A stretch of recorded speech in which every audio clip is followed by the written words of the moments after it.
नमस्कार, मैं सुनील वर्मा आपका स्वागत करता हूं रिजल्ट मित्र के प्लेटफॉर्म पर। आज मैं आपसे बात करने जा रहा हूं सिविल सेवा परीक्षा के सिलेबस के विषय में।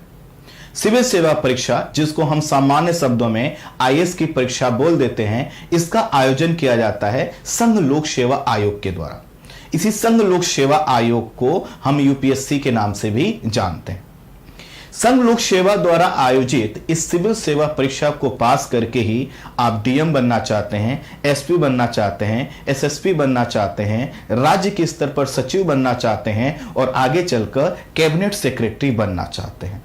अब जो भी आपने पोस्ट सुने, ये काफी ग्लैमरस पोस्ट है और भारत का हर युवा जो है कि इस पोस्ट को प्राप्त करना चाहता है और हर युवा इसको प्राप्त भी कर सकता है अगर वह इसकी एलिजिबिलिटी को धारित करता है, अर्थात जो न्यूनतम योग्यताएं बताई गई हैं उसको वह धारित करता है और इसके द्वारा अर्थात संघ लोक सेवा आयोग के द्वारा आयोजित परीक्षा को क्रैक करने की क्षमता रखता है। ये जो संघ लोक सेवा आयोग की परीक्षा है, जिसका नाम है सिविल सेवा परीक्षा, इसमें 3 चरण होते हैं। पहला जो चरण होता है उसको बोला जाता है प्रारंभिक परीक्षा, इसको इंग्लिश में हम लोग प्रीलिम्स बोलते हैं। दूसरी जो परीक्षा है वह होती है मुख्य परीक्षा, जिसको इंग्लिश में मेंस की परीक्षा हम बोल देते हैं। और तीसरा जो चरण है वह होता है इंटरव्यू अर्थात साक्षात्कार।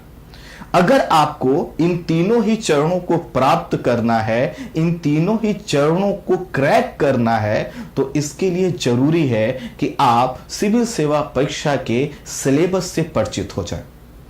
मुझे बहुत से ऐसे बच्चे मिलते हैं जो कहने के लिए तो आईएएस की तैयारी कर रहे हैं, अर्थात सिविल सेवा परीक्षा की तैयारी कर रहे हैं, लेकिन जब मैं उनसे कोई टॉपिक पूछ लेता हूं कि यह टॉपिक आपके सिलेबस का हिस्सा है कि नहीं, और सिलेबस का हिस्सा है तो ये किस पेपर में आता है, अर्थात मुख्य परीक्षा के किस पेपर का यह हिस्सा है, वह तुरंत कह देते हैं कि सर हमको इतना नहीं पता, हमको ये पता है हमारे सिलेबस का हिस्सा है। ये गलत है। जिस परीक्षा की आप तैयारी कर रहे हैं और जिस परीक्षा को क्रैक करके आप अपना सपना प्राप्त करना चाहते हैं, अपना लक्ष्य प्राप्त करना चाहते हैं, अगर आपको उसका सिलेबस नहीं पता है तो आप तैयारी सही से कैसे करेंगे। अर्थात अगर आपको कोई कह दे कि भाई आप प्लेग्राउंड में चले जाओ और खेल खेल कर आओ और आपको खेल के नियम ही नहीं पता हो तो आप खेल कैसे खेलेंगे। ठीक इसी तरह से अगर आप डीएम बनना चाहते हैं, एसएसपी बनना चाहते हैं और आप सिर्फ पढ़े जा रहे हैं, किताबों को कुछ खरीद लाए हैं और पढ़े जा रहे हैं, आपको यही नहीं पता कि कौन सा टॉपिक कहां पर यूज होगा, कैसे उसको इंटरलिंक कर सकते हैं, कैसे उसका प्रयोग कर सकते हैं, और बस आप पढ़े चले जा रहे हैं, इसका मतलब है कि आप लापरवाही कर रहे हैं। मैं मानकर चलता हूं जो लोग इस वीडियो को देख रहे हैं वह इस लापरवाही से बचना चाहते हैं, वह जानना चाहते हैं कि आखिर यूपीएससी सीएससी का सिलेबस क्या है, ताकि जब उनको सिलेबस पता चल जाए तो वह अपनी तैयारी को सही दिशा दे सके और सही दिशा देकर अपना रिजल्ट प्राप्त कर सकें। तो आइए हम आज की इस जर्नी को स्टार्ट करते हैं। मैं बहुत ही डिटेल में आपको यूपीएससी सीएससी अर्थात सिविल सेवा परीक्षा के सिलेबस से परिचित कराने जा रहा हूं। जैसा कि मैंने आपको बताया, इस सिविल सेवा परीक्षा के द्वारा ही आप कई पोस्ट प्राप्त करते हैं, लेकिन इसमें जो सबसे प्रतिष्ठित पोस्ट मानी जाती है वह है आईएएस, है ना। इसीलिए बोल दिया जाता है कि हम आईएएस का सिलेबस डिस्कस करने जा रहे हैं। तो इसमें मेरी कोई त्रुटि नहीं है, दरअसल ये आम बोलचाल की भाषा है, उसी को यहां पर कई जगह बोल दिया जाएगा और लिख दिया जाएगा। अब चूंकि सिलेबस में डिस्कस कर रहा हूं तो आप में से कुछ लोगों को इसके प्रति जिज्ञासा हो सकती है कि गुरुजी आप अपने विषय में कुछ बता दीजिए कि हमको भरोसा हो जाए कि आप जो सिलेबस बताओगे वो ठीक होगा कि नहीं। बिल्कुल ठीक होगा, मैं वही सिलेबस बताऊंगा जो यूपीएससी सीएससी का सिलेबस है। तो सिलेबस को मैं एक एक पॉइंट आपको बताऊंगा, एक एक टॉपिक बताऊंगा, इसीलिए वीडियो थोड़ा सा लंबा होगा। तो मैं आपसे गुजारिश करूंगा कि दोबारा कभी आपको अटेम्प्ट देने की जरूरत ना पड़े, कभी आपको सिलेबस को लेकर कोई कंफ्यूजन ना हो, इसलिए थोड़ा सा ध्यान से एक तरफ से वीडियो को देख लीजिएगा। मैं हर टॉपिक को डिस्कस करूंगा, इसके तीनों चरणों के सिलेबस से आपको परिचित कराऊंगा और किताबों की सूची भी मैं बता दूंगा। लेकिन सबसे पहले मैं थोड़ा सा इसको ब्रीफ कर देता हूं इस सिविल सेवा परीक्षा के कुछ चीजों को मैं बता देता हूं, जिससे जो लोग बिल्कुल भी नहीं जानते वह भी थोड़ा सा इस टॉपिक से जुड़ जाए। तो हम बात करने जा रहे हैं सिविल सेवा परीक्षा के विषय में। सिविल सेवा परीक्षा, इसको शॉर्ट में बोला जाता है CSE, ठीक है, इसी को बोल देते हैं CSE। और सिविल सेवा परीक्षा को ही सामान्य शब्दों में हम बोल देते हैं IAS की परीक्षा। अर्थात इसी सिविल सेवा परीक्षा को क्रैक करके आप IAS का पोस्ट प्राप्त करते हैं। अभी जो सिविल सेवा परीक्षा है, इसके 3 चरण होते हैं, ठीक है। तो यहां पर तीनों चरणों को देख लेते हैं। सबसे पहले है प्रारंभिक परीक्षा, ठीक है। सबका सिलेबस बताऊंगा, मैं आपको बस ब्रीफ कर रहा हूं। और जब आप प्रारंभिक परीक्षा को पास कर लेते हैं, तब आप हिस्सा बनते हैं मुख्य परीक्षा का। और जो लोग इसको भी पास कर लेंगे, फिर उनका नंबर आता है साक्षात्कार का, अर्थात इंटरव्यू का। तो जो इंटरव्यू है वो सबसे लास्ट में होता है, ये बात आपको पता है। अब देखिए, सिविल सेवा परीक्षा का जो प्रारंभिक परीक्षा होती है, इसमें भी 2 पेपर होते हैं। और मैं यह इस वजह से बता रहा हूं ताकि आगे चलकर जब मैं सिलेबस बताऊं कि देखिए मुख्य परीक्षा का सिलेबस है, ये प्रीलिम्स का सिलेबस है, इस पेपर का सिलेबस है, तो आप कंफ्यूज ना हो, इसलिए मैं आपको ब्रीफ कर दे रहा हूं। तो जो प्रारंभिक परीक्षा है, इसमें 2 पेपर होते हैं। एक को बोला जाता है सामान्य अध्ययन पेपर फर्स्ट, और दूसरे को बोला जाता है सामान्य अध्ययन पेपर सेकंड, ठीक है। आप भी नोट कर लीजिएगा। और मैं तो आपसे गुजारिश करूंगा, रिक्वेस्ट करूंगा, अगर यूपीएससी CSE आपको क्रैक करना है तो सिलेबस को रट लीजिएगा। बहुत से लोगों को मैंने देखा है पढ़ते समय कि वो अपने चारों तरफ मैप लगा कर रखते हैं, और मैं पूछता हूं कि कोई लोकेशन आपको याद है, तो नहीं सर, वो तो बस लगा लिए थोड़ा आंखों को अच्छा लगे। आंखों को अच्छा लगे या ना लगे, जो चीज आपकी टेबल के सामने होने चाहिए वो है सिलेबस। उसी सिलेबस पर मैं आपसे बात कर रहा हूं। तो हमने कहा प्रारंभिक परीक्षा में 2 पेपर होंगे। एक को बोला जाता है सामान्य अध्ययन पेपर फर्स्ट, और दूसरे को बोला जाता है सामान्य अध्ययन पेपर सेकंड। अब देखिए, ये जो सामान्य अध्ययन पेपर फर्स्ट है, इसमें मैं आपको बताऊंगा कि GS के कई सब्जेक्ट आते हैं, जैसे हिस्ट्री आता है, ज्योग्राफी आता है, पॉलिटी आता है, इकोनॉमी आता है, एनवायरमेंट इकोलॉजी वाला सेगमेंट आता है, साइंस टेक आता है। इस सब कुछ इसका हिस्सा है ना। तो इसी के आधार पर आपकी बनती है मेरिट। और इसमें क्वेश्चन कितने आएंगे, आपसे 100 क्वेश्चन पूछे जाएंगे। 100 क्वेश्चन में जितने लोग अधिक से अधिक प्रश्नों को सॉल्व करेंगे, उतने ही अधिक लोगों को चुना जाएगा, ठीक है। इसको इस रूप में समझिए। मान लेते हैं कि 1000 सीटें आई हैं, तो 1000 सीट पर क्या किया जाएगा, लगभग 1000 सीट के लिए 15 गुना लोगों को प्रीलिम्स अर्थात प्रारंभिक परीक्षा पास करवाया जाएगा। तो ये जो 15,000 लोग चुने जाएंगे, उनकी मेरिट बनेगी किसके आधार पर, सामान्य अध्ययन पेपर फर्स्ट के आधार पर। क्यों? क्योंकि सामान्य अध्ययन पेपर सेकंड, इसी को सामान्य शब्दों में हम CSET बोल देते हैं, सिविल सर्विसेज एप्टीट्यूड टेस्ट बोल देते हैं। ये इसका जो प्रकृति है वह क्या है, क्वालिफाइंग है। उसकी जो प्रकृति है वह क्या है, क्वालिफाइंग का मतलब यह होता है कि इसको सिर्फ आपको पास कर लेना है, इसके नंबर नहीं जोड़ेंगे। अब देखिए, यहां पर 100 क्वेश्चन आते हैं, और ये जो 100 क्वेश्चन है कितने के नंबर के हैं, 200 नंबर के, अर्थात प्रत्येक क्वेश्चन जो है कि 2 नंबर का है। और इसमें अगर मैं आपको अभी बता दूं कि अगर आप इन 100 क्वेश्चन में से 55 क्वेश्चन क्या कर लेते हैं, बिल्कुल बचाकर सेव कर लेते हैं। अब बचाकर सेव करने की बात इस वजह से है क्योंकि यहां पर दोनों ही पेपर में क्या है, निगेटिव मार्किंग है।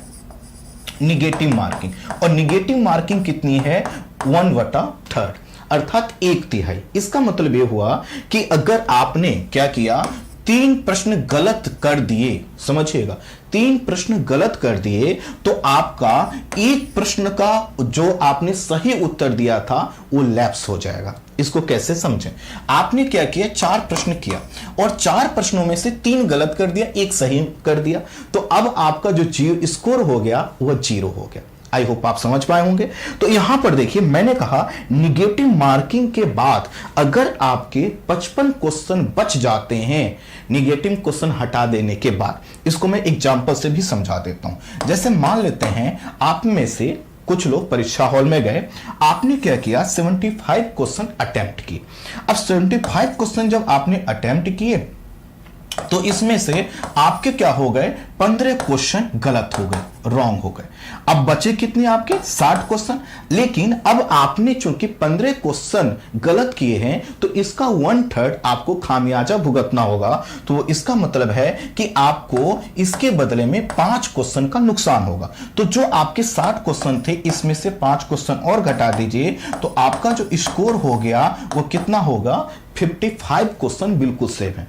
तो अब आप क्या कर सकते हैं, बिल्कुल आप उम्मीद रखिए कि आप मुख्य परीक्षा का हिस्सा बनने वाले हैं। लेकिन उससे पहले आपको एक काम और करना होगा कि जो सीसेट है जिसका प्रकृति जिसका नेचर क्या है क्वालिफाइंग है, इसको भी पास करना होगा।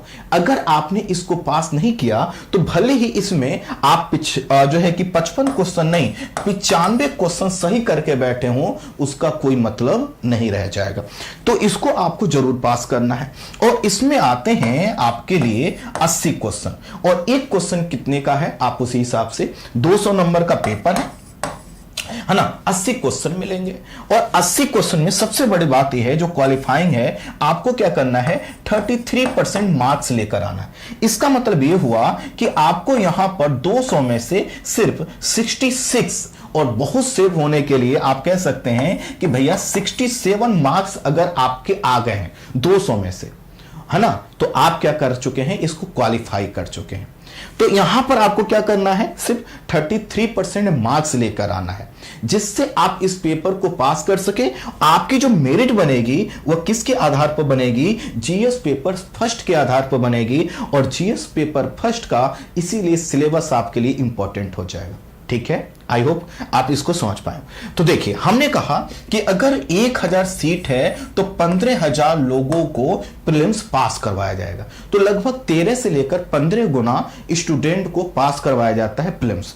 अर्थात मुख्य परीक्षा देने वाले एक जो अगर सीटें कितनी हैं 1000, तो मुख्य परीक्षा देने वाले लोगों की संख्या कितनी हो जाएगी 15,000। अर्थात एक सीट पर 15 लोगों को मुख्य परीक्षा के लिए बुलाया जाएगा। अब ये जो मुख्य परीक्षा है इसमें क्या होंगे 9 पेपर होंगे। ठीक है, 9 पेपर। और 9 पेपर कौन से होंगे, 2 पेपर होंगे कंपलसरी जिसमें एक पेपर होगा हिंदी का, एक होगा इंग्लिश का। और इसमें क्या होगा, एक पेपर होगा आपका निबंध का, 4 पेपर आपके होंगे जो है कि जनरल स्टडी के, और 2 पेपर होंगे आपके ऑप्शनल के। अब 2 जोड़ लीजिए, 4 2 6 7 और 2 9 पेपर ही हो गए। इनका भी मैं आपको आगे सिलेबस बताऊं। तो जब आप मुख्य परीक्षा पास कर लेंगे, मुख्य परीक्षा जब पास कर लेंगे तब आपका नंबर आएगा साक्षात्कार। साक्षात्कार में एक सीट पर 3 लोगों को बुलाया जाएगा। तो यहां पर देखिए कुछ लोगों को फिर से बाहर किया जाएगा। तो मान लेते हैं 1000 सीटें थी यहां पर, और फॉर्म कितने लोग भरते हैं आपको पता है 12 से 13 लाख लोग फॉर्म भरते हैं। खैर कुल मिलाकर आप मान सकते हैं कि 1000 सीट पर 15,000 लोगों में आप शामिल हो गए। लेकिन यहां पर बुलाया जाएगा सिर्फ और सिर्फ 3000 लोगों को। अर्थात एक जो है कि पोस्ट पर एक सीट पर 3 लोगों को साक्षात्कार के लिए बुलाया जाएगा। और जब आप साक्षात्कार दे लेंगे तो आपका क्या होगा, आपकी जो मेरिट बनेगी वो किसके आधार पर बनेगी, वह बनेगी मुख्य परीक्षा और इंटरव्यू के मार्क्स के। क्योंकि प्रीलिम्स तो सिर्फ आपको यहां तक पहुंचाने का माध्यम था। अगर आप यहां तक पहुंच गए हैं तो अब यहां पर जो आपने मान लेते हैं x मार्क्स प्राप्त किए, यहां पर आपने y मार्क्स प्राप्त किए, तो यही नंबर मिलकर आपको क्या करेंगे, आपकी मेरिट बनाएंगे। अर्थात आप डिसाइड करेंगे कि आप टॉप 100 में हैं, टॉप 10 में हैं, या फिर अगली बार आप पेपर देने वाले हैं।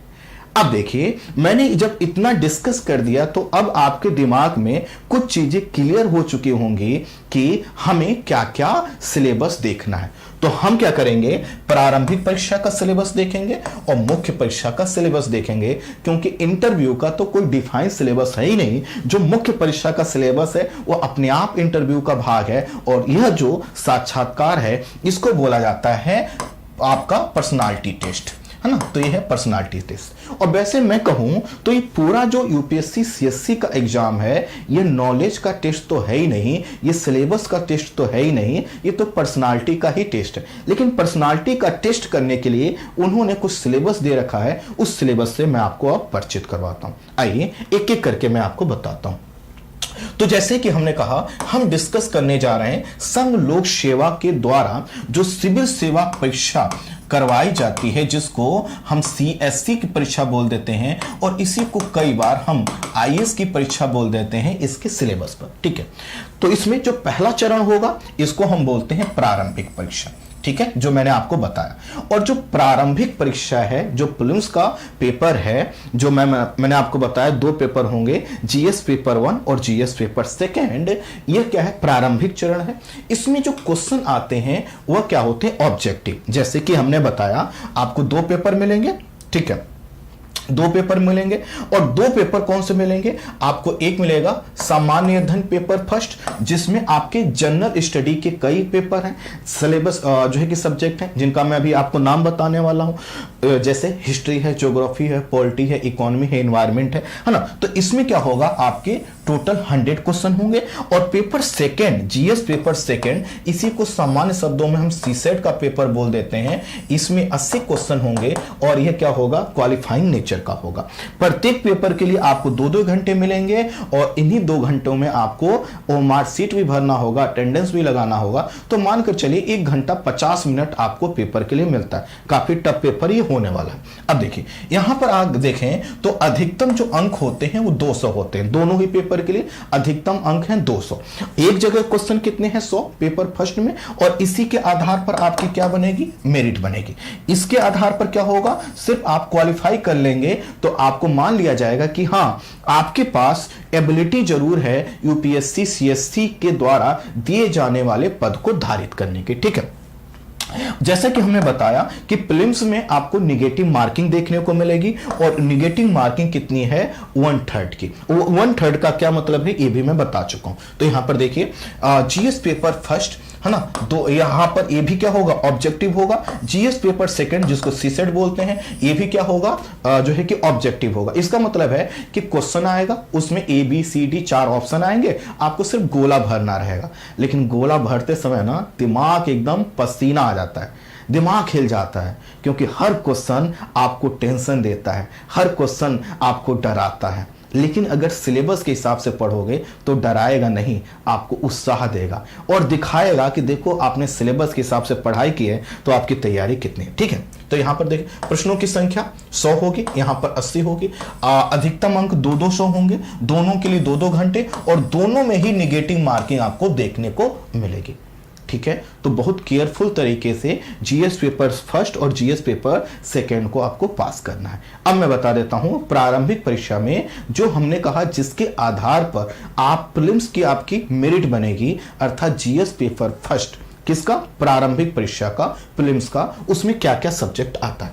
तो सबसे पहले जो सेगमेंट आपको लिखा मिलता है वो है करंट अफेयर्स। करंट अफेयर्स क्या होता है, कल ही मैंने इस पर वीडियो बनाया। आप में से बहुत से लोग चैनल को ध्यान से देखते नहीं हैं, तो मैं आपसे रिक्वेस्ट करूंगा इस चैनल को ध्यान से थोड़ा सा देख लीजिए। और चैनल को ध्यान से देखेंगे तो इसमें जो वीडियो है उसमें मैंने बताया था कि करंट अफेयर्स कैसे पढ़ना चाहिए, क्या क्या सोर्स होना चाहिए, कितना समय देना चाहिए, नोट्स बनाना चाहिए कि नहीं। तो करंट अफेयर्स आपको पढ़ना होता। दूसरा है आपको प्रारंभिक परीक्षा का जो जीएस पेपर फर्स्ट है, इसमें आपको क्या पढ़ना होता है, हिस्ट्री पढ़ना होता है, इतिहास पढ़ना होता है। अच्छा देखिए क्या लिखा है, भारत का इतिहास और भारतीय राष्ट्रीय आंदोलन। ठीक है, और यहां पर ध्यान दीजिएगा, यहां पर मेडुअल हिस्ट्री भी है और जो है कि एंशिएंट हिस्ट्री भी। तो यहां पर अगर हम देखें तो एंशिएंट हिस्ट्री हो गया, मेडुअल हिस्ट्री हो गया और मॉडर्न हिस्ट्री हो गया, लेकिन वर्ल्ड हिस्ट्री इसमें शामिल नहीं है। अर्थात प्रीलिम्स के जीएस के सेगमेंट में जो है कि वर्ल्ड हिस्ट्री इसका भाग नहीं है। लेकिन यहां पर आपको क्या पढ़ना है, एंशिएंट, मेडुअल, मॉडर्न पढ़ना है और आर्ट एंड कल्चर वाला भाग पढ़ना है। और करंट में अच्छा जो करंट अफेयर्स है इसमें नेशनल लेवल के करंट अफेयर्स और इंटरनेशनल लेवल के करंट अफेयर्स दोनों को इंक्लूड किया गया। आगे बढ़े तो अगला जो सब्जेक्ट आता है जो प्रीलिम्स के पॉइंट ऑफ व्यू से, वह है आपका ज्योग्राफी, भूगोल, है ना। अब देखिए भूगोल में क्या लिखा है, भारत और विश्व का भूगोल, अर्थात इंडियन ज्योग्राफी भी इसका हिस्सा है और वर्ल्ड ज्योग्राफी भी इसका हिस्सा है। अगला जो विषय आपको पढ़ना होता है प्रीलिम्स के पॉइंट ऑफ व्यू से, वह है पॉलिटी और गवर्नेंस। मैंने लिख इसलिए लिया है ताकि ज्यादा समय ना लगे। अभी आप देखेंगे जो मुख्य परीक्षा का सिलेबस इतना ज्यादा है, अगर मैं लिख लिख कर करवाता तो 2 दिन की क्लास हो जाती है ना, और आपके पास इतना तो समय है नहीं, ठीक है। तो पॉलिटी और गवर्नेंस फिर आपको पढ़ना होता है। पॉलिटी और गवर्नेंस जैसा कि आप देख सकते हैं, भारतीय शासन व्यवस्था, संविधान, है ना, जिसमें आप लक्ष्मीकांत की किताब को पढ़ते हैं, स्पेक्ट्रम पढ़ते हैं, एनसीईआरटी वगैरह पढ़ते हैं। अच्छा, कहां पर क्या पढ़ना है, आईएएस की तैयारी कैसे करें, उसके लिए आपकी क्या अप्रोच होनी चाहिए, क्या स्ट्रेटजी होना चाहिए, ये कुछ ही दिन में वीडियो में लेकर आ रहा हूं। तो मैं आपको बताऊंगा कि अगर आपने 10th पास किया है तो आपकी स्ट्रेटजी क्या होनी चाहिए, 12th पास किया है तो स्ट्रेटजी क्या होनी चाहिए, अगर आपने ग्रेजुएशन कंप्लीट कर लिया तो क्या स्ट्रेटजी होनी चाहिए, अगर आपने पोस्ट ग्रेजुएशन कर लिया तो क्या स्ट्रेटजी। तो पूरी स्ट्रेटजी मैं बताऊंगा, क्या क्या पढ़ना, सब कुछ बताऊंगा। यहां पर जो पूरा फोकस आपका होना चाहिए सिलेबस पर। तो हमने कहा पॉलिटी और जो है कि गवर्नेंस आपको यहां प्रीलिम्स में पढ़ना है। इसके बाद आपको पढ़ना होता है इकोनॉमी, ठीक है, इसी को हिंदी में हम लोग जो है कि अर्थव्यवस्था बोलते हैं, तो यह पढ़ना है। उसके बाद आपको पढ़ना है एनवायरमेंट एंड इकोलॉजी, और फिर क्या करना है, आपको जनरल साइंस पढ़ना है, स्टैटिस्टिक्स पढ़ना। अब प्रश्न आएगा कि सर ये तो विषय हैं जो पढ़ने हैं, अब इन विषयों के हम कैसे पता करें कि कौन कौन से टॉपिक हैं। इसका उत्तर देखो क्या, जैसे मुझसे कोई पूछे हिस्ट्री का, तो मैं कहूंगा कि भैया आप मॉडर्न के लिए क्या करो, स्पेक्ट्रम ले लो, आप मेडुअल के लिए कोई नोट्स ले लो, एंशिएंट के लिए कोई नोट्स ले लो। उसमें जितना कुछ लिखा गया है सब क्या है, इसका सिलेबस, सभी टॉपिक इसका हिस्सा है। ठीक इसी तरह से अगर आपके पास जो है कि इंडियन ज्योग्राफी और वर्ल्ड ज्योग्राफी की कोई किताब है तो ये पूरा किताब का जितने टॉपिक हैं इसका हिस्सा हो जाएंगे। ठीक इसी तरह से अगर पॉलिटी की आपके पास लक्ष्मीकांत है और गवर्नेंस की भी कोई किताब है तो इन 2 किताबों को पढ़ लिया तो उस किताब में, उन किताबों में जितने टॉपिक्स हैं सब आपका यहां सिलेबस का हिस्सा हो गया। ठीक इसी तरह से इकोनॉमी के लिए वैसे तो रमेश सिंह सर की किताब आती है, लीजेंड है, वो बहुत मोटी किताब है, लेकिन मैं आपसे कहूंगा कि अगर वो किताब पढ़ने में दिक्कत आए तो कुछ पतली किताबें, उसमें जितने टॉपिक हैं सब इकोनॉमी का हिस्सा है। ठीक इसी तरह से एनवायरमेंट इकोलॉजी की कोई किताब ले लीजिए। अच्छा, किताबों की सूची वीडियो के अंत में आपको मिलेगी, ठीक है, तो आप उसको ले सकते हैं और उसके माध्यम से उसमें जितने टॉपिक है सब उसका हिस्सा होंगे। यहां पर अगला जो आता है जनरल साइंस, जनरल साइंस नहीं, साइंस एंड टेक से ज्यादा क्वेश्चन आते हैं। तो जब आप प्रीलिम्स के पेपर का एनालिसिस करते हैं तो देखेंगे करंट ओरिएंटेड आपके जो है कि साइंस टेक के क्वेश्चन बहुत अच्छी खासी संख्या में पूछे जाते हैं।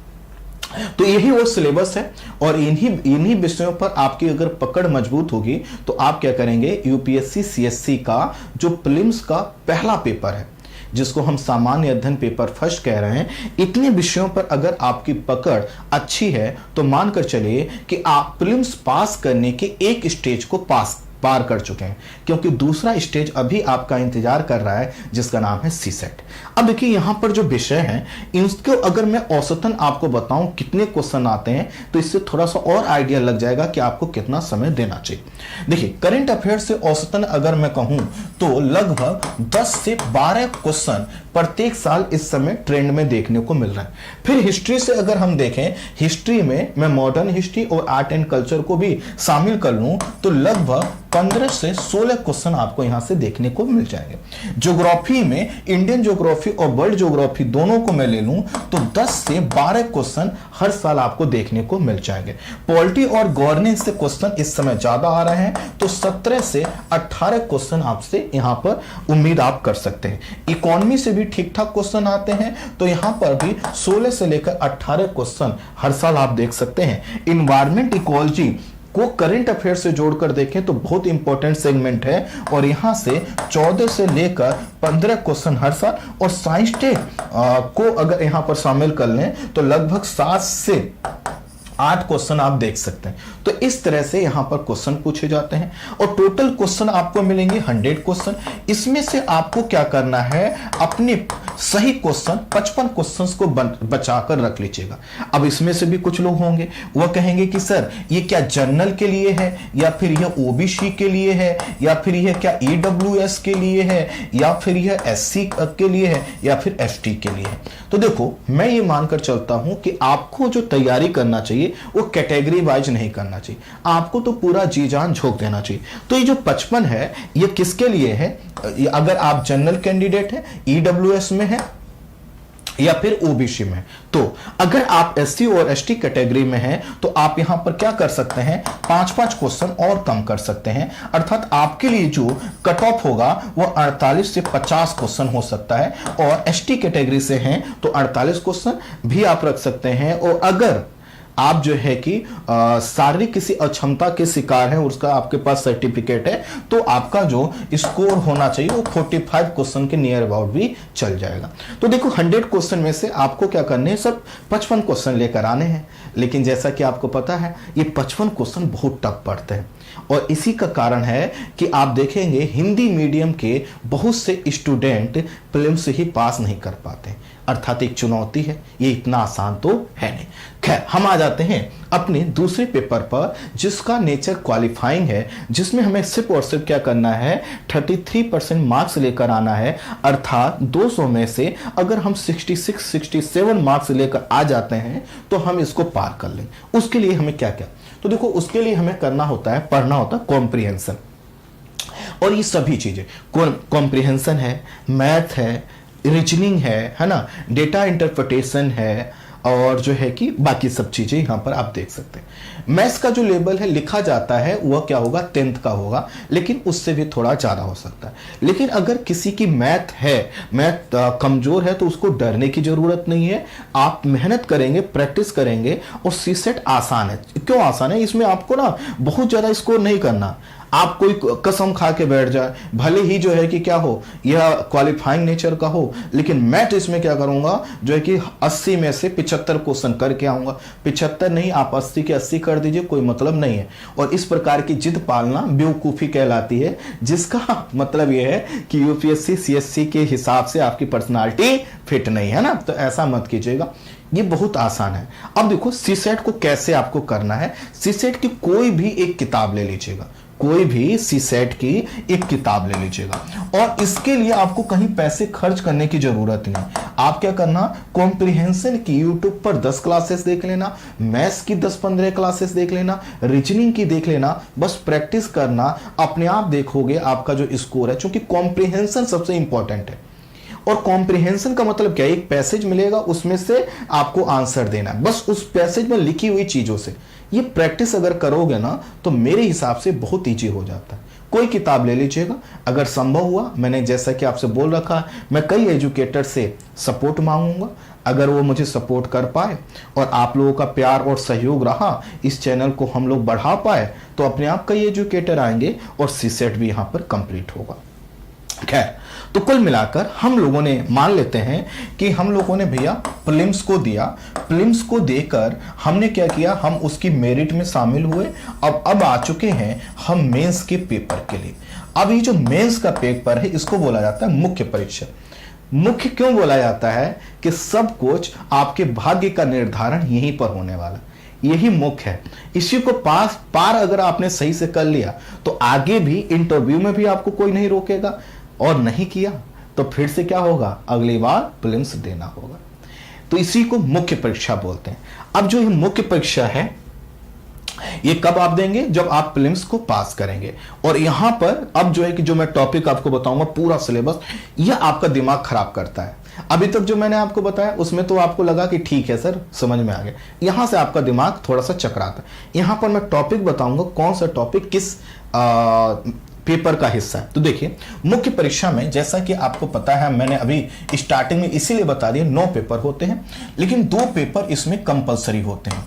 एक जो पेपर आप कंपलसरी देंगे वो हिंदी का, और दूसरा आप पेपर देंगे वो है इंग्लिश का, ठीक है। और हिंदी इंग्लिश के इस पेपर में आपको सिर्फ और सिर्फ क्या करना है, क्वालिफाई करना है। और पता है कितने % मार्क्स लेकर आने हैं, आपको सिर्फ और सिर्फ 25% मार्क्स लाने हैं। ध्यान दीजिएगा, सिर्फ और सिर्फ 25% मार्क्स लाने। इसका मतलब है कि यह अगर 300 नंबर का पेपर है तो इसमें आपको कितना मार्क्स लेकर आना है? 75 मार्क्स लेकर आना है। आप क्या हो जाओगे? इसको पास कर लो। आपका प्रश्न आएगा कि सर अगर हम इसको पास नहीं कर पाए तो की कंडीशन में क्या होगा कि आपने अगर इन 9 पेपरों में से इन 2 पेपरों को ही सबसे पहले चेक किया जाएगा, और अगर आपने इनको पास नहीं किया है तो 7 पेपर में भले ही आपने इतिहास बनाने वाले आंसर लिख दिए हों, मतलब ऐसे आंसर लिखे हों जिसको दुनिया में आज तक किसी ने नहीं लिखा है, तो भी वो चेक नहीं होगा। यूपीएससी सीएससी आपको यह भी नहीं बताएगी कि भैया आपका रिपोर्ट कार्ड क्या है, आपका कितना स्कोर किस पेपर में था। समझ रहे हैं? इसका मतलब है कि जो कंपलसरी पेपर है ना, है तो प्रकृति इसकी क्वालिफाइंग है, लेकिन बहुत इंपॉर्टेंट, खासकर इंग्लिश वाला। अब देखो ये इंग्लिश वाला है, इसमें आपको 25% मार्क्स लेकर आने हैं, लेकिन आपको जानकर आश्चर्य होगा कि लगभग, मैं औसतन कह रहा हूं, लगभग 20% हिंदी मीडियम के स्टूडेंट इसी में फेल हो जाते हैं। एग्जैक्ट डेटा दूं तो लगभग 17 से 18% स्टूडेंट क्या होते हैं, 17 से 18% स्टूडेंट क्या होते हैं, इंग्लिश के पेपर में फेल हो जाते हैं। ठीक है, इसका मतलब यह है कि मान लेते हैं प्रीलिम्स को पास करके 100 स्टूडेंट आए। अब देखो 100 स्टूडेंट प्रीलिम्स को पास करके मेंस देने आए हैं, और ये कौन से हैं, हिंदी मीडियम के। तो मानकर चलना लगभग 18 से 19 स्टूडेंट क्या होंगे, क्वालिफाइंग पेपर इंग्लिश का जो है कंपलसरी पेपर, उसको पास ही नहीं कर पाएंगे। इसका मतलब है इनको पता ही नहीं चलेगा कि इन्होंने बाकी 7 पेपरों में क्या किया है। तो ये बहुत जटिल है। हाँ, इसको बिल्कुल भी हमें लाइटली नहीं लेना है, लेकिन इसको ऐसे तनाव का भी कारण नहीं बनाना है। बस आपको करना यह है कि जो इसके लिए जरूरी काम है वो करते रहना। क्या करना है मैं आगे बताऊं।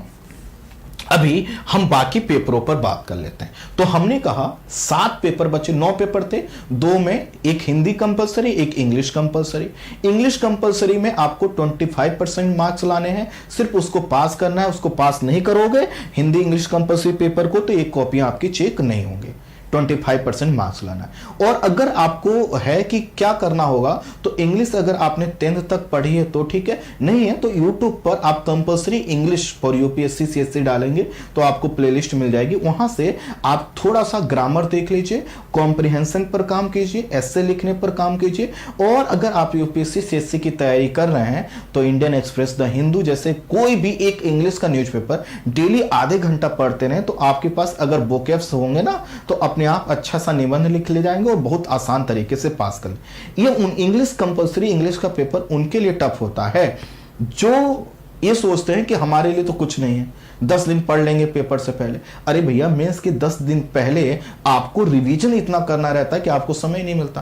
वो लोग गलती कर देते हैं। अगर आप स्टार्टिंग से ही, चूंकि सिलेबस आप देख रहे हैं तो आपको स्टार्टिंग से ही इस पर काम करना चाहिए, और स्टार्टिंग से ही काम कर ले जाएंगे तो आपके लिए कोई दिक्कत नहीं होगी। ठीक है बच्चों, चलिए तो आइए अब मैं बताता हूं बाकी 7 पेपर कौन कौन से। टोटल पेपर कितने थे इसमें? 9। उसके बाद अब इन 9 में से 2 पेपर आपने पास कर लिए, हम मान लेते हैं आप जरूर पास करेंगे। फिर उसके बाद आप एक पेपर देंगे और वह है आपका निबंध का। आप यहां पर क्या करेंगे? निबंध लिखेंगे। अच्छा, जो निबंध लिखेंगे वह कितने मार्क्स के लिए लिखेंगे? 250 मार्क्स के लिए, पहला पेपर। उसके बाद आप क्या करेंगे? 4 जीएस के पेपर लेंगे। ठीक है, मतलब लेंगे का मतलब यह है कि आपको 4 जीएस के पेपर आपको दिए जाएंगे। जीएस के पेपर जैसा कि देख सकते हैं, जनरल स्टडी 1, 2, 3 एंड 4। अच्छा, और ये जो 4 आप पेपर आप देंगे इसके मार्क्स कितने होंगे? ईच 250। इसका मतलब है यहां पर 1000 नंबर का आपका जीएस है। फिर उसके बाद आगे बढ़ेंगे तो आपको एक वैकल्पिक विषय रखना होता है जिसके 2 पेपर होंगे। ठीक है, तो वैकल्पिक विषय के 2 पेपर होंगे, इसका मतलब है दोनों को मिलाकर कितने का होगा? 500 का, और ये कितना हुआ? 250। ठीक है, इन सबको अगर आप जोड़ देंगे तो ये टोटल आपके लिए जो मार्क्स हो गए वह 1750 हो गए, 1750 हो गए। और जब आप ये जो 1750 में जब मेरिट लिस्ट में आ जाएंगे, अर्थात जब आपका नंबर सबसे ऊपर वाले कुछ नामों में होगा, जितने लोगों का चयन करना, जैसे 1000 सीटें हैं, 1000 सीटें हैं, तो इसके लिए क्या करेंगे, ये 3000 लोगों को इंटरव्यू के लिए बुलाएंगे। तो अगर आप इन 3000 लोगों में आ जाते हैं तब आपको क्या होगा, इंटरव्यू के लिए बुलाया जाएगा और इंटरव्यू होगा आपका 275 मार्क्स का। और इस तरह से टोटल जो नंबर आपको मिल गए, अर्थात जो टोटल मार्क्स था वो हो जाता है 1750 में से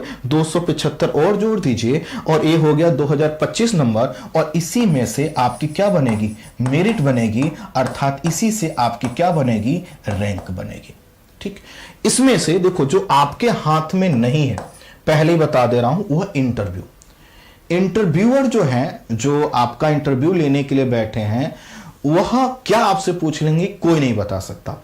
आपने अपने सब्जेक्ट पर बहुत अच्छे से काम किया, अर्थात ऑप्शनल पर बहुत अच्छे से काम किया, करंट अफेयर्स बहुत अच्छे से पढ़ा है, अपने हॉबी वाले सेगमेंट पर बहुत अच्छा काम किया, लेकिन उनको अगर उनका मूड खराब है तो वो आपसे कुछ भी पूछ सकते हैं। तो इंटरव्यू आपके हाथ में है नहीं, जो आपके हाथ में है वो सबसे बड़ा चीज ये है, वो 1750 का है और वह है आपका रिटेन पेपर।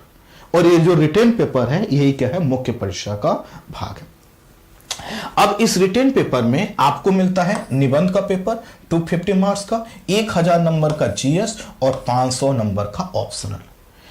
अगर मैं आपसे कहूं, अगर आप हिंदी मीडियम से हैं तो आपके लिए जो रामबाण होगा वह पहला होगा आपका ऑप्शनल। अगर आपका वैकल्पिक विषय पर जो आपका स्कोर है यह शानदार है और यहां पर निबंध में आपका जो स्कोर है वह शानदार है, तभी आप समझिएगा आप प्रॉपर आईएएस बन पाएंगे या रैंक लेकर आ पाएंगे। क्योंकि ये जो 1000 नंबर का जीएस है ना, यहां पर हिंदी मीडियम के स्टूडेंट कितनी भी मेहनत करते हैं लेकिन तब भी इंग्लिश मीडियम के स्टूडेंट से उनका जो स्कोर है वह 50 से 60 नंबर कम रह जाता है। 1000 नंबर में मान लेते हैं कि इंग्लिश मीडियम का स्टूडेंट लेकर आ रहा है 460, तो हिंदी मीडियम के स्टूडेंट का औसतन जो स्कोर होगा वह 400 के नियर अबाउट ही होगा। आप कहोगे कि नहीं सर मैं इतिहास बदलूंगा। इतिहास मत बदलो, सिलेबस पर कमांड करो, क्योंकि आपके बदलने से इतिहास नहीं बदलेगा। हाँ, आप इस सिलेबस के साथ जस्टिफाई करोगे, अगर आप मेहनत करोगे तो आप अच्छा जरूर करेंगे। इतिहास बदलना नहीं जाता, वो बदल जाएगा। तो आपको जो काम करना है वह है कि ऑप्शनल अच्छे से चयन कीजिएगा, निबंध अच्छे से लिखिएगा। ऑप्शनल का चयन कैसे करना है इसका मैं वीडियो अभी कुछ दिन में आपको दे दूंगा कि ऑप्शनल कैसे डिसाइड किया जाता है, उसको देख लीजिएगा। निबंध कैसे लिखा जाता है, तो निबंध की तो मैं क्लासेस स्टार्ट करूंगा और वो भी स्टार्टिंग के कुछ स्टूडेंट के लिए, जैसा कि हमने कहा है, वो फ्री रहने वाली है। ठीक है, फ्री का बैच है। तो आगे बताएंगे। अब मैं आपको चलिए लेकर चलता हूं एक एक के सिलेबस पर। निबंध का सिलेबस बताता हूं आपको, क्या क्या निबंध में क्या क्या आपको जो है एरिया है। फिर जनरल स्टडी के चारों पेपर के विषय में बताता हूं। यहां पर देख भी लीजिए। देखो निबंध तो आपसे किसी भी मुद्दे पर पूछा जा सकता है।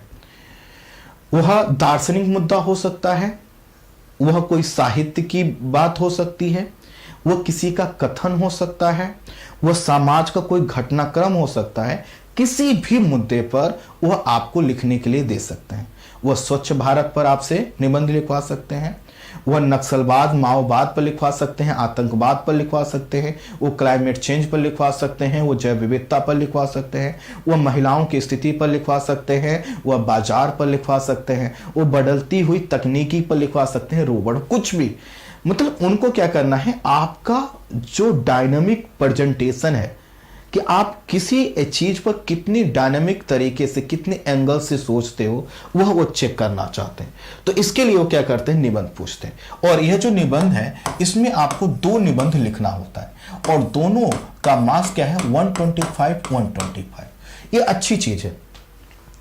मतलब आपको 2 निबंध लिखने हैं, तो अगर मैं कहूं अच्छा 2 निबंध कितने में से लिखने हैं, 8 आपको निबंध मिलेंगे। तो ये 8 निबंध क्या होगा, सेक्शन ए और सेक्शन बी में डिवाइड होंगे। इसमें 4, इसमें भी 4, और इनमें से कोई आप एक ले लीजिएगा, इसमें से कोई एक ले लीजिएगा, इजी है। लेकिन इतना ईजी नहीं, क्योंकि इसमें टॉपिक नहीं होता, आंसर नहीं लिखना है। आंसर और निबंध में अंतर होता है, आगे मैं आपको बताऊंगा। तो यहां पर अगर आप अच्छा लिखते हैं तो आप अच्छा स्कोर करेंगे। फिर उसके बाद देखिए, फिर आता है आपका general study paper first. General study के 4 पेपर। अब देखो यहां पर थोड़ा सा मैं ब्रीफ कर दे रहा हूं, फिर आगे डिटेल में बताऊंगा। तो जीएस पेपर फर्स्ट में आप जो मुख्य परीक्षा का जीएस पेपर फर्स्ट है, इसमें क्या आएगा, इंडियन हेरिटेज एंड कल्चर, ठीक है, तो भारत की विरासत और संस्कृति, है ना। और फिर जो है कि और हमारा जो मॉडर्न हिस्ट्री वाला भाग है वो आएगा। अच्छा, इसमें मॉडर्न हिस्ट्री के साथ साथ आपका वर्ल्ड हिस्ट्री भी इसमें आता है, ठीक है। और फिर यहां पर ज्योग्राफी, अर्थात अगर हम इसको कहें तो इसका जो मुख्य अभी आप देख पा रहे हैं, इतिहास, भूगोल और यहां पर इंडियन सोसाइटी वाला सेगमेंट। उसके बाद जीएस पेपर सेकंड, जिसको आगे मैं और डिटेल में डिस्कस करूंगा, governance, constitution, polity, social justice और इंटरनेशनल रिलेशन, जिसको हम शॉर्ट में आईआर बोलते हैं। फिर जनरल स्टडी पेपर थर्ड में टेक्नोलॉजी, इकोनॉमिक डेवलपमेंट, जिसको इकोनॉमी बोल देते हैं, बायोडायवर्सिटी, जो कि जिसको हम एनवायरमेंट इकोलॉजी के साथ पढ़ते हैं। फिर सिक्योरिटी और डिजास्टर मैनेजमेंट वाला टॉपिक इसमें आता है। उसके बाद देखिए हम आ जाते हैं चौथे पेपर पे, इसका नाम है इथिक्स, इंटीग्रिटी एंड एप्टीट्यूड, ठीक है। उसके बाद हम आएंगे ऑप्शनल पेपर। ऑप्शनल विषय 1 होगा, उसका पेपर फर्स्ट और सेकेंड दोनों का नंबर 250-250, ठीक है। और फिर उसके बाद हमारा ये लिखित पेपर क्या हो गया, समाप्त हो गया। अब आइए मैं एक एक करके आपको बताता हूं। तो जैसा कि हमने देखा, मुख्य परीक्षा में 9 प्रश्न पत्र सम्मिलित होते हैं। इनकी जो प्रकृति होती है वह क्या होती है, डिस्क्रिप्टिव, तो आपको लिखना होता है। जैसे प्रीलिम्स में हम क्या कर रहे थे, टिक लगा रहे थे, गोला भर रहे थे ना, यहां पर लिखना होगा। अनिवार्य भाषा और अंग्रेजी प्रश्न पत्र का जो नेचर है वो क्वालिफाइंग है, मैं बता चुका हूं। पहला जो पेपर आता है आपका निबंध का आता है, इसमें 2 निबंध हैं और दोनों निबंध के लिए जो मार्क्स हैं 125 नंबर 125 नंबर के, है ना। भाग ए में 4 और भाग बी में 4 होते हैं, और 4-4 में से आपको भाग ए में से 1 जरूर करना है और भाग बी में से 1 जरूर करना है। ऐसा नहीं होगा कि किसी एक भाग में से ही आपने दोनों कर दिए तो नहीं माना जाएगा, ठीक है। अच्छा, निबंध किन किन मुद्दों पर हो सकता है, करंट के किसी मुद्दे पर हो सकता है, वह किसी सामाजिक विकास से जुड़ा हो सकता है, वह आपसे किसी सांस्कृतिक विषय में पूछ सकते हैं, वह नागालैंड से लेकर भारत के किसी क्षेत्र की संस्कृति से जुड़े हुए किसी भाग से पूछ सकते हैं, वह हमारे जो है कि सिंधु घाटी सभ्यता, वैदिक सभ्यता से जुड़े हुए कुछ चीजों को पूछ सकते हैं। प्रश्न नहीं होगा, निबंध जो ना प्रश्न नहीं होता, वो लाइन के रूप में होता, बड़ा अल्टीमेट, मतलब यूपीएससी सीएससी जो आपका पर्सनालिटी चेक करती है ना, वो सबसे अच्छी पर्सनालिटी चेक यहीं पर होता है, निबंध में होता है। मैं आगे आपको निबंध के टॉपिक दिखाऊंगा, ठीक है। यह पर्यावरणीय मुद्दे पर आपसे पूछा जा सकता है, इकोनॉमिक डेवलपमेंट पर पूछा जा सकता है, मूर्त और अमूर्त जो फिलॉसफी के शब्द हैं आप इनसे परिचित होंगे, नहीं होंगे तो जरूर जानने का प्रयास कीजिएगा। निबंध दार्शनिक भी आते हैं तो इनसे आपको पूछे जाते हैं ना, तो इसको आप कर लीजिएगा। उसके बाद आ जाते हैं अब हम लोग जीएस का पेपर फर्स्ट। अब देखिए, जैसा कि हमने कहा, इसमें भारतीय विरासत और संस्कृति, विश्व और समाज का इतिहास और भूगोल हमें देखना होता है, ठीक है। ये हमारा पेपर फर्स्ट मेंस का जीएस पेपर फर्स्ट। अब इसके जितने टॉपिक हैं मैं सब आपको डिटेल से दिखा रहा हूं, और यहीं पर आपके लिए जो चुनौती है तैयार होती है। आप क्या कीजिएगा, आप टेलीग्राम चैनल जिसका नाम है रिजल्ट मित्रा, उसका लिंक वीडियो के डिस्क्रिप्शन में होगा, नहीं होगा तो टेलीग्राम पर सर्च कर लीजिएगा, वहां पर जुड़ जाइएगा, वहां पर ये सिलेबस डाला जाएगा। अगर ये टेलीग्राम चैनल ना मिले तो मेरा एक दूसरा टेलीग्राम चैनल है Sunil Verma the IAS mentor, उसको ज्वाइन कर लीजिएगा, ठीक है। तो वहां पर भी मैं पीडीएफ डाल दूंगा इसका, तो उसको प्रिंट करवा के अच्छे से जहां पर आप पढ़ते हैं उसको लगा लीजिएगा कि जो टॉपिक आने वाले हैं, ताकि आपको कोई भी चीज कहीं से मिल जाए, न्यूज़पेपर में मिल जाए, किसी मैगजीन में मिल जाए, आर्टिकल कहीं से लिखा मिल जाए, तो आपको पता तो रहे कि जो आप पढ़ रहे हो कहां पर यूज होगा, ठीक है।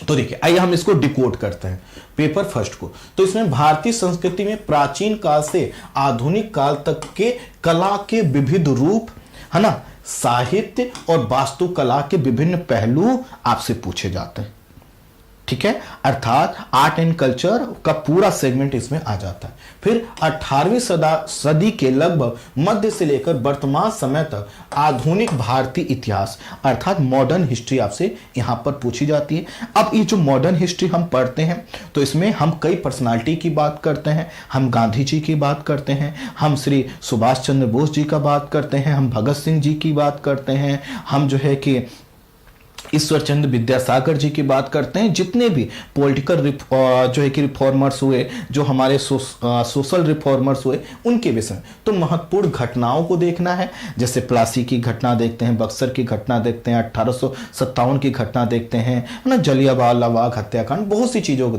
तो महत्वपूर्ण घटनाएं देखने हैं, व्यक्तित्व देखने, पर्सनालिटी देखने हैं और उनसे उभरे हुए मुद्दे देखते हैं। फिर स्वतंत्रता संग्राम के विभिन्न चरण और देश के विभिन्न भागों से इसमें योगदान देने वाले व्यक्तियों और उनका अर्थात स्वतंत्रता संघर्ष, जैसा कि आपको पता है यह हमारे इतिहास का एक महत्वपूर्ण भाग है, उसको यहां पर देखा जाता है। फिर स्वतंत्रता के पश्चात किस तरह से हमारे देश का पुनर्गठन हुआ। आपको पता है कि रियासतें थीं, रियासतें आसानी से मिलने को तैयार नहीं थी, तो किस तरह सरदार वल्लभ भाई पटेल जी ने साम दाम दंड भेद की नीति अपनाया, किस तरह से देश का एकीकरण किया, जम्मू कश्मीर का मुद्दा क्या था, है ना, जूनागढ़ का मुद्दा क्या था, इन सब चीजों को हम देखते हैं। फिर विश्व इतिहास देखिए यहां पर साफ साफ लिख दिया गया, विश्व इतिहास में 18वीं सदी तथा बाद की घटनाएं, जैसे आप औद्योगिक क्रांति है, प्रथम विश्व युद्ध है, द्वितीय विश्व युद्ध है, इन सब चीजों को, अमेरिकी क्रांति, फ्रांस की क्रांति, चाइना की क्रांति, इन सब चीजों को हम पढ़ते हैं। इसी में हम लोग जो है कि साम्यवाद, पूंजीवाद, जो है कि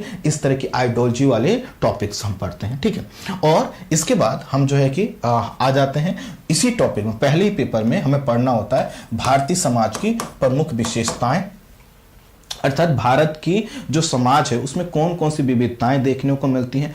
अब ये जो विविधताओं का संबंध है ऐतिहासिक हो सकता है, सामाजिक हो सकता है, इसलिए इस टॉपिक को यहां पर रखा गया है, ठीक है। मैंने नहीं रखा, यूपीएससी ने रखा हुआ, ठीक है। तो इसमें क्या देखा जाता है कि महिलाओं की भूमिका, महिलाओं की स्थिति, महिला संगठनों की भूमिका, महिला जनसंख्या से संबंधित अर्थात लिंग अनुपात से संबंधित मुद्दे देखे जाते हैं। हमारे देश में गरीबी कितना हुआ है, विकासात्मक क्रिया कितनी हुई है, नगरीकरण, शहरीकरण, है ना, औद्योगिकरण जैसी चीजों को हम यहाँ पर डिस्कस करते हैं। और जो ग्लोबलाइजेशन हुआ है उसके प्रभाव की विवेचना यहाँ पर करनी होती है, तो ये टॉपिक है। इसी के साथ सामाजिक सशक्तिकरण, संप्रदायवाद, क्षेत्रवाद और धर्मनिरपेक्षता जैसे मुद्दे भी यहीं पर डिस्कस किए जाते हैं। और यह पहले हमने देखा, हिस्ट्री देख लिया, फिर इंडियन सोसाइटी वाला टॉपिक, और उसके बाद विश्व और भारत का जो है कि भूगोल वाला सेगमेंट अर्थात ज्योग्राफी इसमें आ जाता है। तो पूरा जो है इंडियन और वर्ल्ड ज्योग्राफी इसका हिस्सा बन जाता है, ठीक है। अब देखिए यहां पर लिखने को लिए तो इतना ही लिखा है, लेकिन जैसा कि हमने कहा कि अगर आपके पास ज्योग्राफी की किताब है तो उसमें इंडिया और वर्ल्ड ज्योग्राफी जिसकी सीरीज इस यूट्यूब चैनल पर चली रही है, इसको अधिक से अधिक प्यार दीजिए, अधिक से अधिक वीडियोज को शेयर किया कीजिए, जिससे हम जो मेहनत कर रहे हैं दिन रात एक करके हमें भी थोड़ा सा मनोबल मिले, ठीक है। तो इन सब ये जितने भी टॉपिक हैं ये सब कहां पर आ गए, आपके पेपर फर्स्ट। कोई कंफ्यूजन तो नहीं होना चाहिए और नहीं ही होना चाहिए, है ना। अब इतना कोई नहीं बताता। फिर आ जाते हैं हम paper second, GS paper second. तो जीएस पेपर सेकंड का जो टाइटल है वह है शासन व्यवस्था, संविधान, सामाजिक न्याय और अंतर्राष्ट्रीय जो है कि संबंध, अर्थात इसको बोलते हैं सोशल जस्टिस इंग्लिश में, इसको बोलते हैं IR इंटरनेशनल रिलेशन। तो यहाँ पर पॉलिटी, कॉन्स्टिट्यूशन, गवर्नेंस, है ना, इंडियन जो है कि सोशल जस्टिस और IR, ठीक है, इस सब इसका हिस्सा है। इसका टाइटल क्या है, ये है। अब इसका मतलब ये है कि जब आपसे कोई पूछे IR कहां आता है, यहां पर आता है ना, सोशल जस्टिस कहां आता है, यहां पर आता है, इंडियन कॉन्स्टिट्यूशन, पॉलिटी, गवर्नेंस वाला सेगमेंट यहां पर आता है। अब इसको और हम जो है कि डिस्क्राइब करते हैं। तो इसमें हमें क्या पढ़ना होता है, भारतीय संविधान पढ़ना होता है, संविधान किस तरह से डेवलप हुआ, बढ़ा, उसको हमें देखना होता है। हमें अपने संविधान की विशेषताओं को पढ़ना होता है, कितने संशोधन हुए, किन परिस्थितियों में है, उसको देखना होता है ना। हमें बुनियादी ढांचे का सिद्धांत से लेकर अन्य चीजें पढ़नी होती हैं। संघ और राज्यों के कार्य अर्थात जो पूरा पॉलिटी का सेगमेंट है, गवर्नेंस का सेगमेंट है, पूरा यहाँ पर हमें पढ़ना होता है। तो संघ एवं राज्यों के कार्य तथा उनके उत्तरदायित्व, संघीय ढांचे से संबंधित विषय और उसमें आती हुई चुनौतियां, स्थानीय स्तर अर्थात जो लोकल गवर्नमेंट है, जो हमने 73rd और 74th कॉन्स्टिट्यूशनल अमेंडमेंट के माध्यम से अचीव किया है, उसके विषय में, ठीक है। विभिन्न घटकों के बीच शक्तियों का जो पृथक्करण हो रहा है, उससे उभरते हुए मुद्दे, भारतीय संवैधानिक योजना की अन्य देशों के साथ तुलना अर्थात हमारा जो संविधान है वो अन्य देशों के संविधान से किस तरह से अलग है, हमने क्या उधार लिया है, क्या हमने जो है कि अपने हिसाब से लिया है, इन सब चीज़ों को डिस्कस करते हैं। हम संसद और राज्य विधायिकाओं की बात करते हैं, उनके कार्यों, उनकी शक्तियों, उनके प्रभाव क्षेत्र को यहाँ पर हम डिस्कस करते हैं।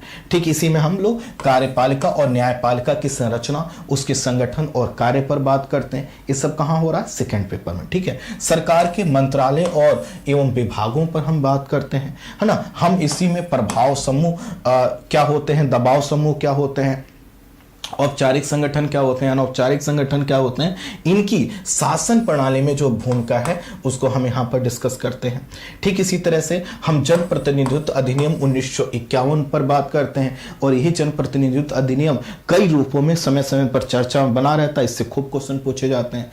इसी में विभिन्न संवैधानिक पदों पर नियुक्तियां और संवैधानिक निकायों की शक्तियां और कार्य पर हम बात करते हैं। यहीं पर सांविधिक, विनियामक और विभिन्न अर्ध न्यायिक निकायों को हम डिस्कस करते हैं, है ना। जैसे ट्रिब्यूनल्स वगैरह की जो बात आती है सभी यहीं पर आती है। सरकार की नीतियों और विभिन्न क्षेत्रों में विकास के लिए हस्तक्षेप और कार्यान्वयन के कारण उत्पन्न विषयों को हम यहाँ डिस्कस करते हैं। विकास प्रक्रिया तथा विकास उद्योग को हम यहाँ पर डिस्कस करते हैं। गैर सरकारी संगठन, स्वयं सहायता समूह, विभिन्न हित समूह, संघ, है ना, इन सब चीजों को हम यहाँ पर डिस्कस करते हैं। केंद्र और राज्यों द्वारा जनसंख्या के अति संवेदनशील वर्ग अर्थात जो बोला जाता है जो वंचित वर्ग के समुदाय हैं, उनके लिए कौन कौन सी कल्याणकारी योजनाएं चलाई जाए, उन पर हम बात करते हैं। स्वास्थ्य, शिक्षा, मानव संसाधनों से संबंधित सामाजिक क्षेत्र और सेवाओं के विकास से संबंधित प्रबंधन और उससे जुड़े हुए विषयों को डिस्कस करते हैं। गरीबी और भूख से संबंधित विषय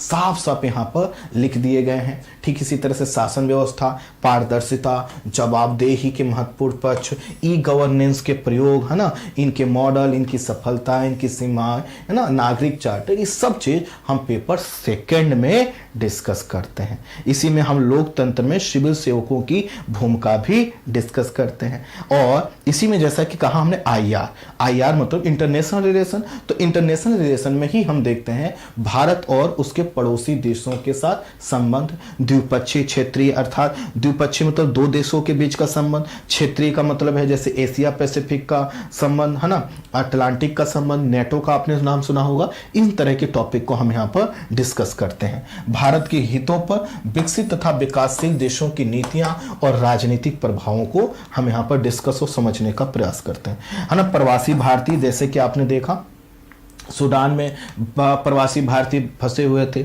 उनको बचाने के लिए हम लोगों ने ऑपरेशन चलाया, तो उससे जुड़े हुए मुद्दे। अंतर्राष्ट्रीय जो संस्थाएं हैं, चाहे यूनाइटेड नेशन हो, उससे जुड़ी अन्य संस्थाएं हैं, उनकी संरचना, उनके कार्यों को हम डिस्कस करते हैं। ये था इतना बड़ा पेपर सेकेंड। अब आ जाते हैं पेपर थर्ड, जिसका टाइटल है प्रौद्योगिकी अर्थात टेक्नोलॉजी, आर्थिक विकास, इसको इकोनॉमी समझ लीजिए, जैव विविधता और पर्यावरण अर्थात इन्वायरमेंट इकोलॉजी वाला सेगमेंट, है ना, सुरक्षा अर्थात जो है कि सिक्योरिटी, और डिजास्टर मैनेजमेंट, ये इसी का हिस्सा है। तो इसका टाइटल है, इसमें कौन कौन से टॉपिक हैं उसको देखते हैं हम लोग। भारतीय अर्थव्यवस्था तथा योजना, ठीक है ना, संसाधनों को जुटाने, प्रगति और विकास और रोजगार से संबंधित विषय, कुल मिलाकर इकोनॉमी वाला सेगमेंट। ये भी समावेशी विकास, ऐसा विकास जिससे आज जो डेवलपमेंट हम कर रहे हैं उसका कोई नेगेटिव इंपैक्ट ऐसा ना आए, या फिर हम ऐसा डेवलपमेंट ना करें कि आने वाली पीढ़ी के लिए संसाधन ही ना बचे। मालूम चला हमने सब कोयला खत्म कर दिया, हमने जितना लोहा था सब खत्म कर दिया, एल्यूमिनियम जितना था सब खत्म कर दिया। तो मतलब डेवलपमेंट का ऐसा तरीका जिससे आने वाले जनरेशन के लिए भी संसाधन बचे रहे, उसको हम यहाँ पर डिस्कस करते हैं। इसी में सरकारी बजट और उससे जुड़े हुए मुद्दे देखते हैं, मुख्य फसलें देखते हैं अर्थात एग्रीकल्चर देखते हैं। एग्रीकल्चर से जुड़े हुए जितने टॉपिक हैं आप देख सकते हैं कि भैया मुख्य फसलें कौन सी हैं, फसल पैटर्न में क्या बदलाव आ रहा है, किस प्रकार की सिंचाई प्रणाली अपनाते हैं, हम लोगों ने अनाज के भंडारण के लिए क्या व्यवस्था की है, परिवहन बाधाएं, और इन सब चीज़ों को डिस्कस करते हैं। कृषि का मुद्दा, सब्सिडी का मुद्दा, न्यूनतम समर्थन मूल्य अर्थात एमएसपी का मुद्दा, बफर स्टॉक का मुद्दा, खाद्य सुरक्षा, है ना, पीडीएस जो आपको कम कीमत पे हमको आपको सबको अनाज मिलता है उसको, पशुपालन संबंधित मुद्दे, है ना, इन सब चीज़ों को यहाँ पर डिस्कस किया जाता है। भूमि सुधार इसी में डिस्कस किया जाता है। उदारीकरण का भारतीय अर्थव्यवस्था पर क्या प्रभाव पड़ा, है ना, औद्योगिक नीति में कब कैसे हमने बदलाव किया, 1948 में क्या किया, 1956 में क्या किया, 1991 में क्या किया हम लोगों ने, ये सब चीज़ें यहाँ पर होती हैं। बुनियादी ढांचा अर्थात हमने सड़कें कितनी बनाई, रेलवे कितने बनाए, बंदरगाह कितने बनाए, उन सब चीज़ों का यहाँ पर बात की जाती है। निवेश के मॉडल, जैसे कि एक आपने देखा होगा एक जगह प्राइवेट कंपनी ही सिर्फ सड़कें बनाती है, कई जगहों पर सरकार और जो है कि प्राइवेट सेक्टर मिलकर बनाते हैं, कई जगहों पर सरकार कहती कि तुम बना लो और अपना पैसा निकाल लो, फिर हमें जो है कि सड़क ट्रांसफर कर देना। तो इस तरह से निवेश के विभिन्न मॉडल हम यहाँ पर देखते हैं। विज्ञान और प्रौद्योगिकी जो जो कुछ कर रहा है, चाहे हम स्पेस के क्षेत्र में करें, डिफेंस के क्षेत्र में करें, बायोटेक्नोलॉजी के क्षेत्र में करें, उनसे जुड़े हुए मुद्दे हम यहाँ पर डिस्कस करते हैं। विज्ञान और प्रौद्योगिकी में भारतीयों की उपलब्धियां, इसरो के द्वारा, हमारे लोगों के द्वारा क्या क्या हम किए जा रहे हैं, उस पर हम बात करते हैं। इसी में सूचना प्रौद्योगिकी अर्थात जो है कि टेलीकम्युनिकेशन के क्षेत्र में हम क्या कर रहे हैं, स्पेस के क्षेत्र में क्या कर रहे हैं, कंप्यूटर सुपर कंप्यूटर के क्षेत्र में क्या कर रहे हैं, रोबोटिक्स अर्थात आर्टिफिशियल इंटेलिजेंसी में क्या कर रहे हैं, इन सब चीज़ों की बात हम इसी पेपर 3 में करते हैं। इसी में पर्यावरण प्रदूषण हम कैसे कर रहे हैं, कैसे हम जो है कि पर्यावरण की कंडीशन को खराब कर रहे हैं, क्या पर्यावरण पर हमारी गतिविधियों का क्या प्रभाव पड़ रहा है, उसको हम डिस्कस करते हैं। इसी में आपदा प्रबंधन, आपदा में जैसे भूकंप है, ज्वालामुखी है, चक्रवात है ना, इन सब चीजें, ये सब आपदाएं हैं, इनसे कैसे बचाव किया जाए, क्या मैकेनिज्म होना चाहिए, किस प्रकार की कार्य करना चाहिए, उन सब चीजों को हम डिस्कस करते हैं। इसी में जो है कि उग्रवाद, विकास और उग्रवाद के बीच जैसे आप नक्सलवाद का मुद्दा है, आतंकवाद का मुद्दा है, उनको हम डिस्कस करते हैं। आंतरिक सुरक्षा के लिए चुनौती उत्पन्न करने वाले शासन विरोधी तत्वों की भोग अर्थात किस क्षेत्र में अलगाववाद की भोग, चाहे नॉर्थ ईस्ट की बात कर लें, जम्मू कश्मीर की बात कर लें, या फिर हम खालिस्तान की बात करें, उन सब चीज़ों को यहाँ पर देखा जाता है। साइबर सुरक्षा संबंधी चुनौतियाँ, है ना, मनी लॉन्ड्रिंग जैसी चीज़ें, है ना, टॉपिक इसको देखते हैं। ये सब टॉपिक हम कहाँ डिस्कस करते हैं, ये जितने भी संगठित अपराध, आतंकवाद वगैरह, ये सब जो टॉपिक आप स्क्रीन पर देख पा रहे हैं, पेपर 3। और फिर उसके बाद आ जाता है आपका इथिक्स वाला पेपर, जो कि पेपर 4, ठीक है।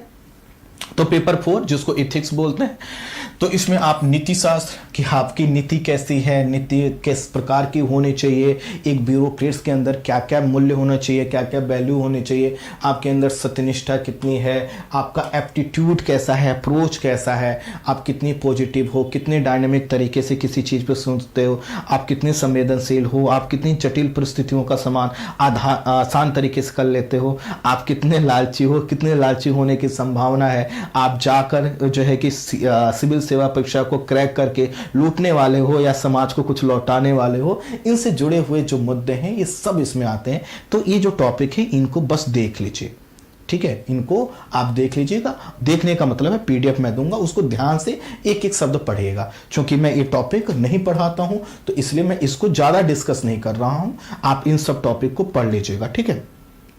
अच्छा, ये ध्यान दीजिएगा, इसी में पहले केस स्टडी खूब आती थी, अब तो केस स्टडी कम हो गई, लेकिन पहले केस स्टडी बहुत आती थी। तो यही है कुल मिलाकर एक ब्यूरोक्रेट्स में क्या क्या उसका एप्टीट्यूड कैसा होना चाहिए, उसकी सोच क्या होनी चाहिए थी, वह किस प्रकार की सोच लेकर आगे बढ़े, उसके अंदर कौन कौन से माइंडसेट होने चाहिए, उसका परीक्षण इस पेपर के माध्यम से किया जाता है, ठीक है। और फिर उसके बाद आता है आपको, मैंने जैसा कि कहा, आपको एक वैकल्पिक विषय का भी चुनाव करना है जिसके 2 पेपर हैं और इसमें बहुत सावधानी आपको रखनी होती। तो जो वैकल्पिक विषय आपके लिए उपलब्ध हैं उनकी सूची यहां पर है, इसमें से आप कोई भी एक विषय चुन सकते हैं। अभी मैं कुछ दिनों में ही वैकल्पिक विषय का चुनाव कैसे करना चाहिए इसी प्रकार की एक वीडियो लेकर आऊंगा, जिसमें मैं बहुत डिटेल से आपको बताऊंगा कि पेपर चुनाव के क्या पैमाने होने चाहिए। उन्होंने बोल दिया, उसने बोल दिया, उसने लिया था, इस आधार पर तुक्का मत लगाइएगा। वैसे भी हिंदी मीडियम से रिजल्ट कम आ रहा है, तो हमें रिजल्ट में जो हिंदी मीडियम की खामियां हैं उससे अपने आप को ऊपर उठाना हो, तो इसमें से कोई एक विषय चुनना है। कौन सा चुनना है आगे मैं आपको बताऊंगा, ठीक है। अब देखें, अब आपको चाहिए होगा कि सर हमको ये भी बता दीजिए कि कौन कौन सी किताबें हमें पढ़नी है। तो आप इसी जो है कि प्लेटफॉर्म पर आप जाइए और वीडियो वाले सेगमेंट में जाइएगा। हम लोगों ने एक वीडियो बनाया है जिसमें एनसीईआरटी सहित सभी किताबों और उनके राइटर के विषय में बताया गया है। एक 5 से 7 मिनट का वीडियो है, उसको देख लीजिए, तो वहां से आपको सभी किताबों और उनके लेखकों का नाम पता चल जाएगा। वह किताबें आप नोट कर, एनसीईआरटी तक बताइए सब किताबें, तो वहां से नोट कर लीजिएगा और आप उसको क्या कर सकते हैं, कर सकते हैं। आई होप आप इस सिलेबस से अपने को जोड़ पाए होंगे। सिलेबस का प्रिंट हम दे रहे हैं, फिर से हम कह रहे हैं टेलीग्राम पर जुड़ जाइएगा। व्हाट्सएप पर नहीं मिलेगा, व्हाट्सएप पर डिमांड करेंगे तो आप टेलीग्राम पर जुड़ जाइए। टेलीग्राम चैनल का नाम है रिजल्ट मित्र, और एक मेरा पर्सनल टेलीग्राम है जिसका नाम है Sunil Verma the IAS mentor. आप उस पर जो है कि जुड़ जाइएगा। दोनों जगहों पर जो है कि ये डाल दिया जाएगा, उसको प्राप्त कर लीजिएगा। अगर टेलीग्राम आपको सर्च करने में दिक्कत आए तो इस नंबर पर टेलीग्राम है, इसको आप प्राप्त कर सकते हैं। बाकी आप मुझसे पर्सनली मेरे फेसबुक से अर्थात मुझसे जुड़ सकते हैं, और बाकी हमारे प्लेटफॉर्म के जितने सोशल मीडिया हैंडल हैं इनसे जुड़ सकते हैं। चलिए मिलते हैं नेक्स्ट वीडियो में। अगर आपका कोई डाउट हो तो आप जो है कि क्या कीजिएगा, अच्छे से सही शब्दों में कमेंट में टाइप कर दीजिएगा। और अगर आपको इस सिलेबस पसंद आया होगा तो अधिक से अधिक लोगों तक इस वीडियो को पहुंचा दीजिएगा, ताकि जो IAS का सपना देख रहे हैं उनको पता चल जाए क्या पढ़ना है, कहाँ पढ़ना है, कैसे पढ़ना है। ठीक है, चले मिलते हैं नेक्स्ट क्लास में। Thank you so much, thank you so much, thank you so much.